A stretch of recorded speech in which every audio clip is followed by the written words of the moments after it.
Assalamualaikum warahmatullahi wabarakatuh. Kembali lagi di mata kuliah Sistem Administrasi Negara di semester 4. Ini juga pertemuan keempat. Video ini dibuat atau slide ini dibuat dalam rangka mengantisipasi anjuran pemerintah untuk tidak melakukan pertemuan tatap muka antara mahasiswa dengan dosen. Tema untuk pertemuan kali ini adalah pemerintahan Indonesia. Ya, di slide pertama mengenai pengertian Indonesia, sama dengan yang kita ketahui bersama bahwa Indonesia merdeka tepatnya itu pada 17 Agustus 1945 setelah mengalami masa penjajahan yang cukup lama oleh Belanda sekitar 350 tahun, kemudian oleh Jepang selama 3 tahun. Sebenarnya angka 350 tahun ini bukanlah angka yang sebenarnya, karena itu dihitung sejak pertama kali bangsa Belanda masuk ke Indonesia untuk berdagang. Tapi ini dipakai Soekarno pada saat itu untuk membakar semangat para pejuang untuk merebut kemerdekaan dengan cara mengatakan bahwa kita sudah dijajah lebih dari 300 tahun. Kemudian selama masa kemerdekaan Indonesia ini sudah mengalami beberapa kali pergantian pemimpin, dan yang paling kontroversial adalah dua presiden pertama dan kedua kita, yakni Presiden Soekarno dan Soeharto. Soekarno dan Soeharto memang dianggap sebagai bapak bangsa selama kepemimpinannya, sampai sekarang masih dikenang. Tapi dalam masa kepemimpinannya ini bukan tanpa kontroversi, sangat banyak kontroversi yang lahir di masa-masa kepemimpinannya. Soekarno sempat dianggap sebagai presiden seumur hidup sampai dia berkuasa selama 21 tahun. Kemudian Soeharto dengan konsepnya yang cukup dianggap menekan kebebasan berpendapat pada masa jabatannya, mampu berkuasa sampai dengan 32 tahun. Kemudian jika ingin mengkaji lebih jauh ke masa-masa kerajaan, tercatat Indonesia berasal dari 3 kerajaan besar: Sriwijaya di Sumatera, Majapahit dan Mataram di Jawa. Kemudian puluhan kerajaan-kerajaan kecil yang berada di seluruh Indonesia. Seperti yang kita tahu, kalau di Sulawesi ada Bone, ada Kerajaan Talo, kemudian di Bali ada Singosari, ada Buleleng, kemudian di daerah-daerah lain seperti di Maluku dan sebagainya itu ada juga kerajaan-kerajaan kecil di masa lalu sebagai cikal bakal bangsa Indonesia. Kemudian seperti yang sama kita ketahui juga, bendera kebangsaan kita, bendera negara kita adalah merah putih, yang pertama kali dikibarkan di Sorong yang sekarang ini berada di Provinsi Papua oleh Pati Gajah Mada pada masa kepemimpinan Majapahit. Jadi masa kerajaan Majapahit itu sampai pada wilayah Sorong, wilayah kekuasaannya. Kemudian Indonesia Raya sebagai lagu kebangsaan pertama kali diperdengarkan pada 28 Oktober 1928 pada saat Kongres Sumpah Pemuda. Kemudian lambang negara adalah burung Garuda dengan yang menoleh ke kanan berkalungkan perisai falsafah Pancasila dan memegang pita yang bertuliskan Bhinneka Tunggal Ika.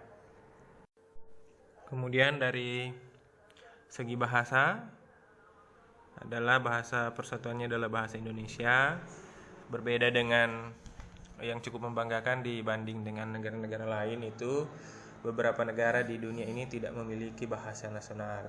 Seperti misalnya India tidak memiliki bahasa nasional, kemudian Amerika saja yang negara yang cukup besar tidak memiliki bahasa nasional. Dia hanya menggunakan bahasa Inggris sebagai bahasa sehari-hari mereka di sana.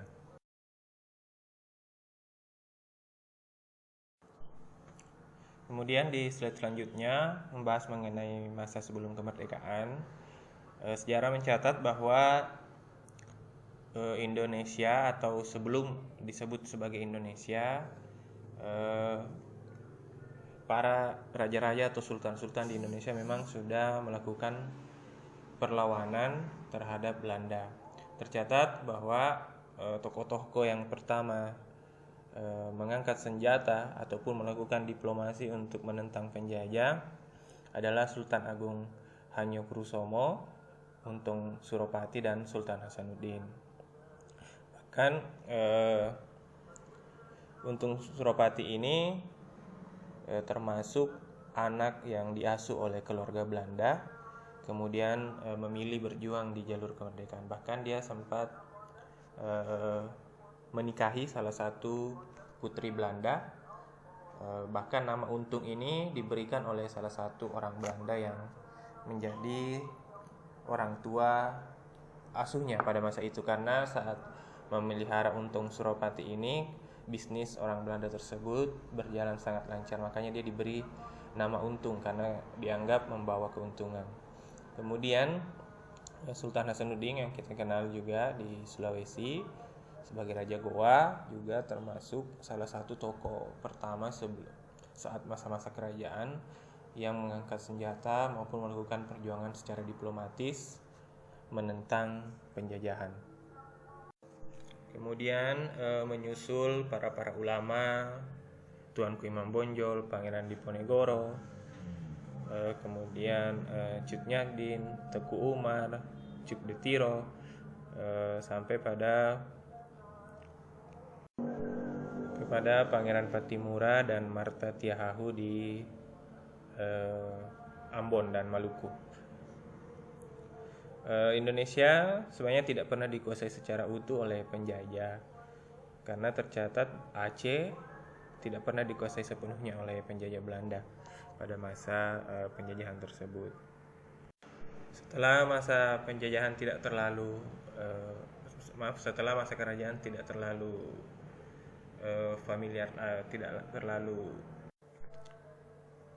setelah masa penjajahan sudah tidak lagi terlalu mempersulit penjajahan Belanda pada masa itu, maka mulai muncul kaum-kaum intelektual, kaum-kaum pemuda di masa-masa sebelum kemerdekaan ini yang mulai membuat perlawanan-perlawanan walaupun secara intelektual ataupun diplomasi.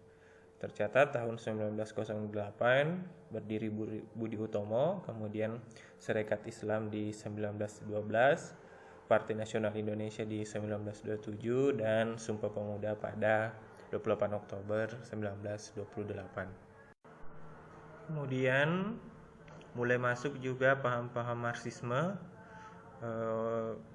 dari Uni Soviet yang kemudian menjadi Partai Komunis Indonesia di Semarang sebagai pusatnya. Jadi pada tanggal 23 Mei 1920.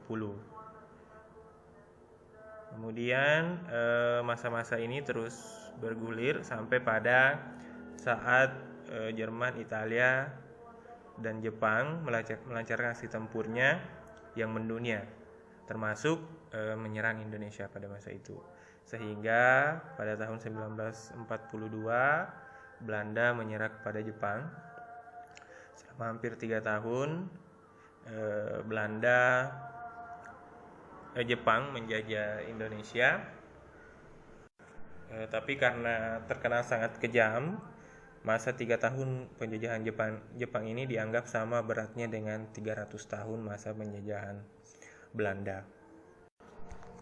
Kemudian salah satu peristiwa yang sangat dikenang oleh sejarah yaitu jatuhnya bom Hiroshima dan Nagasaki sebagai awal menyerahnya Jepang pada sekutu, termasuk sebagai momen yang dimanfaatkan oleh kaum pemuda di Indonesia untuk memproklamirkan kemerdekaan. Walaupun pada saat itu ada perbedaan pendapat antara kaum tua dengan kaum muda mengenai proklamasi kemerdekaan. Nah, kaum tua tidak mau mengambil risiko dengan memproklamirkannya.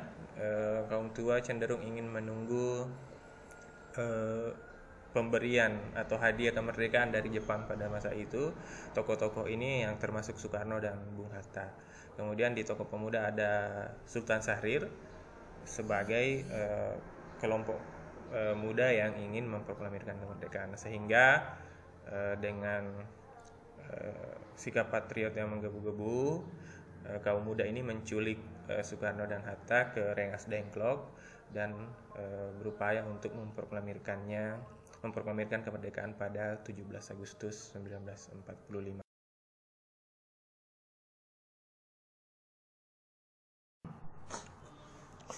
Jadi di slide selanjutnya ini mengenai masa kemerdekaan ada beberapa periode yang tercatat. Yang pertama periode 1 Agustus 1945 sampai dengan 27 Desember 1949. Di sini ada beberapa peristiwa penting, termasuk pemilihan presiden pertama dan wakil presiden oleh Panitia Persiapan Kemerdekaan (PPKI). Kemudian pada masa ini juga terbentuk Tentara Keamanan Rakyat yang kemudian nantinya menjadi tentara TNI.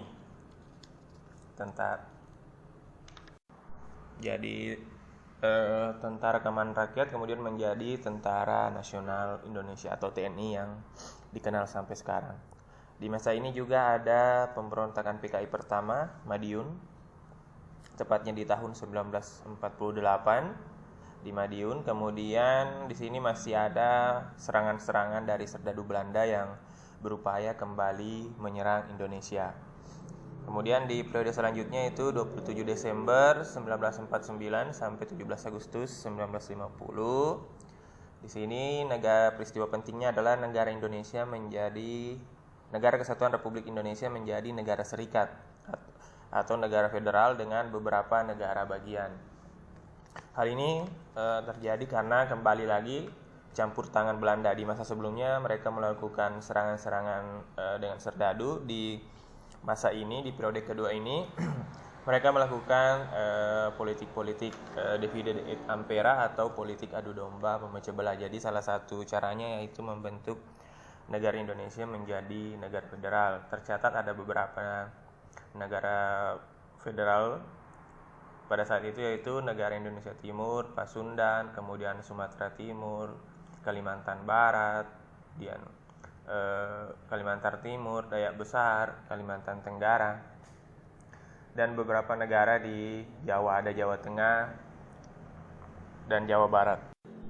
Kemudian di periode selanjutnya 17 Agustus 1950 sampai 5 Juli 1959, di sini negara Indonesia kembali menjadi negara kesatuan Republik Indonesia atau NKRI, karena pada masa sebelumnya itu ternyata saat menjadi negara bagian atau negara federal, negara serikat, negara-negara bagian ini sulit sekali diatur oleh pemerintah pusat, sehingga pada periode ketiga ini 17 Agustus 1950 sampai 5 Juli 1959 Indonesia kembali menjadi bentuk NKRI.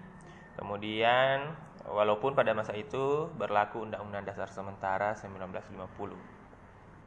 Peristiwa pentingnya terjadi banyak pemberontakan APRA di Bandung, kemudian Andi Asis di Makassar, kemudian Republik Maluku Selatan di Ambon, kemudian Kahar Musakar DITII di Sulawesi Selatan, kemudian Daud Berau di DITII pimpinan Aceh. Jadi ini adalah beberapa peristiwa penting yang terjadi di periode ketiga. Kemudian di periode selanjutnya 5 Juli 1959, di sini peristiwa pentingnya adalah kembalinya Indonesia pada Undang-Undang Dasar 1945 dengan Dekret Presiden 5 Juli 1959 yang mengaturnya.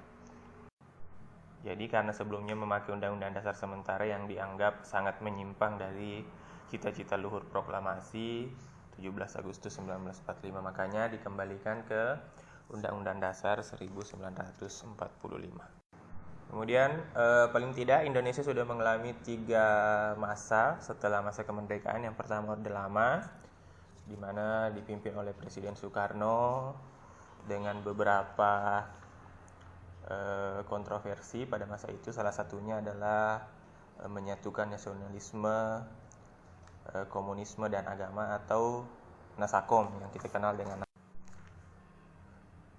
Kemudian Pak Soekarno mampu berkuasa hingga 21 tahun. Kemudian lanjut ke masa Orde Baru. Peristiwa pentingnya ya tentu pemberontakan PKI sebagai awal mula diserahkannya mandat kepada Soeharto pada masa itu melalui Super Semar. Kemudian peristiwa-peristiwa penting ya kembali lagi terkait dengan PKI, yaitu gugurnya 7 perwira Angkatan Darat, Ahmad Yani, MT Haryono, S. Parman, Suprapto, D.I. Panjaitan, Sutoyo, dan Pierre Tendean pada masa itu. Itu awal mula beralihnya kekuasaan dari Orde Lama ke Orde Baru. Ya, Soeharto mampu berkuasa 32 tahun dengan banyak juga kontroversi, termasuk di fungsi ABRI, di mana pada masa itu ABRI mendapat, atau khususnya TNI Angkatan Darat pada masa itu mendapat posisi-posisi penting di pemerintahan, menteri sampai pada gubernur dan bupati, sehingga TNI Angkatan Darat dijadikan alat perpanjangan kekuasaan Presiden Soeharto pada masa itu. Kemudian masuk ke Orde Reformasi. Peristiwa-peristiwa pentingnya adalah tentu berakhirnya masa kekuasaan Soeharto, dialihkan ke Wakil Presiden Habibie. Kemudian menyusul dilakukan pemilihan umum dengan banyak sekali partai pada masa itu. Terpilihlah Gus Dur jadi presiden dengan kembali lagi banyak sekali kontroversi dengan pernyataan-pernyataannya yang cukup istilahnya cukup lucu pada masa itu, dan berhasil dan kemudian Megawati yang menjadi wakil presidennya. Akhirnya dengan banyak kontroversi Gus Dur kembali diturunkan melalui sidang istimewa MPR RI. Kemudian akhirnya Megawati yang memimpin menjadi presiden, melanjutkan masa jabatan sampai pada pemilu berikutnya, hingga pemilu pertama presiden, pemilihan langsung presiden pertama dimenangkan oleh SBY dan Yusuf Kalla, hingga berlanjut 2 periode. Di periode kedua bersama Budiono, SBY Budiono. Kemudian saat ini periode selanjutnya itu Jokowi, Yusuf Kalla, dan di periode kedua ini Jokowi dan Kiai Haji Ma'ruf Amin.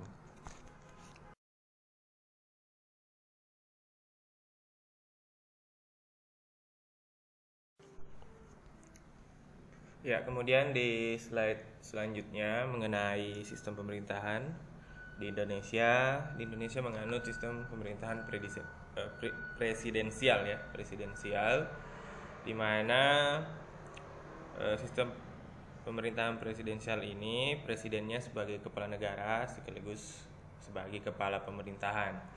Jadi berbeda dengan misalnya Singapura, ada presidennya dan ada juga perdana menterinya. Presiden sebagai kepala negara dan perdana menteri sebagai kepala pemerintahan.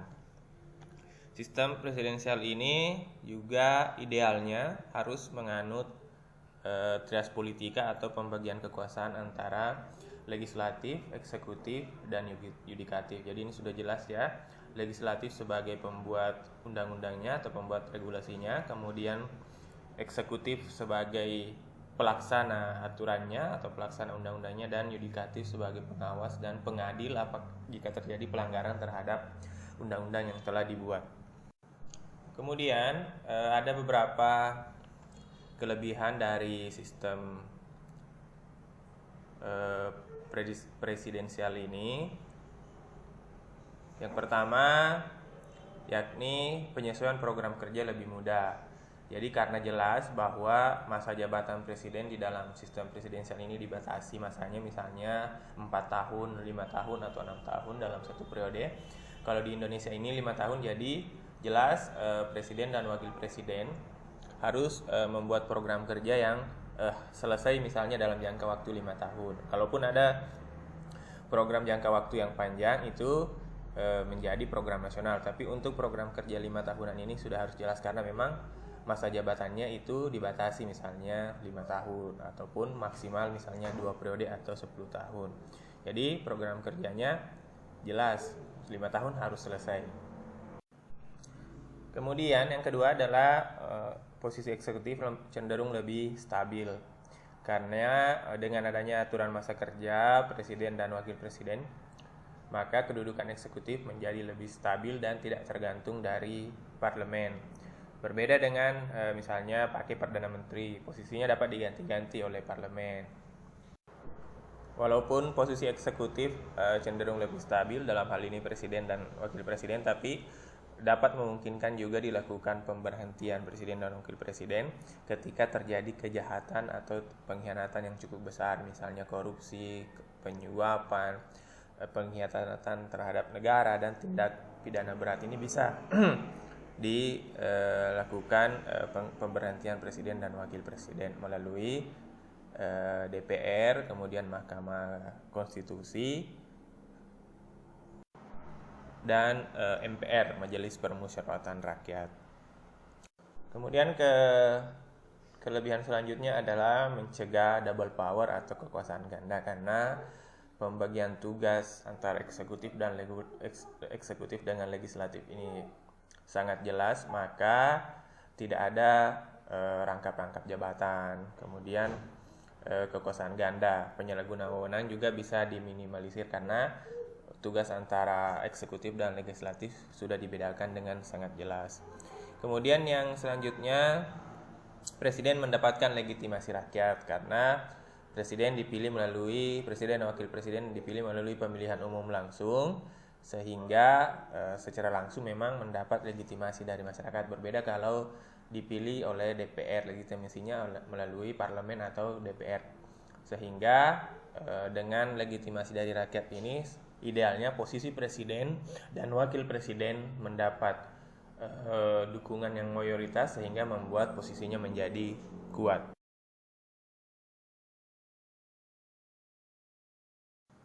Kemudian selanjutnya membahas mengenai kekurangan dari sistem pemerintahan presidensial. Yang pertama, pembuatan kebijakan membutuhkan waktu yang lama. Kenapa membutuhkan waktu yang lama? Karena posisi eksekutif dan legislatif cenderung berimbang, sehingga kadang dalam pembuatan satu undang-undang ada tawar-menawar yang cukup panjang antara legislatif dan eksekutif. Kadang diselipkan kepentingan pribadi, kepentingan partai dalam pembuatan undang-undang atau kebijakan-kebijakan publik, sehingga ini yang membuat tawar-menawar antara si pembuat undang-undang dan si pelaksana undang-undang menjadi lama, sehingga efektivitas dalam hal waktu dalam pembuatan kebijakan ini membutuhkan waktu yang cukup lama atau tidak efektif. Kemudian yang kedua, kurang jelasnya sistem pertanggungjawaban presiden. Jadi karena tadi di kelebihannya dijelaskan bahwa presiden mendapat legitimasi rakyat karena dipilih melalui pemilihan langsung. Jadi idealnya juga presiden sebenarnya bertanggung jawab langsung kepada rakyat. Nah, makanya kenapa disebut kurang jelas, karena tidak ada lembaga yang membawahi presiden. Jadi betul-betul hanya di bawah rakyat. Jadi makanya wajar ketika masyarakat kritis dan tanggap terhadap tindakan-tindakan pemerintah. Sehingga dalam hal menyampaikan aspirasinya itu tidak boleh terlalu ditekan, karena memang sistem presidensial di mana presiden dipilih secara langsung oleh rakyat, maka presiden juga bertanggung jawab kepada rakyat. Makanya kritik-kritik sebenarnya tidak boleh ditekan dalam sistem pemerintahan presidensial yang selama itu masih dalam batas koridor hukum dan tidak melanggar etika. Kemudian dampak dari tadi pertanggungjawaban presiden yang tidak jelas karena memang hanya bertanggung jawab kepada rakyat secara langsung. Hal ini juga dapat memungkinkan adanya kekuasaan mutlak dari eksekutif, dalam hal ini presiden. Karena ya sekali lagi legislatif atau DPR tidak bisa menguasai secara langsung kinerja dari pejabat eksekutif. Karena memang kembali lagi tadi pejabat eksekutif mendapat legitimasi langsung dari rakyat. Kemudian kalau ada juga koalisi yang tercipta di mana antara eksekutif dan legislatif berasal dari misalnya partai yang sama atau berasal dari koalisi yang sama, ya cenderung juga mengakibatkan kekuasaan eksekutif menjadi mutlak atau tidak bisa dilakukan pengawasan. Jadi kembali lagi, rakyat adalah pengawas utama dari kekuasaan eksekutif itu, karena secara langsung dia juga memberikan suara dalam pemilihan umum, tidak lagi melalui DPR untuk memilih presiden dan wakil presidennya. Ya, demikian untuk pertemuan keempat ini melalui video PowerPoint. Jadi kita akan bertemu lagi pada video selanjutnya di pertemuan kelima dalam mata kuliah Sistem Administrasi Negara Republik Indonesia. Sekian, Assalamualaikum warahmatullahi wabarakatuh.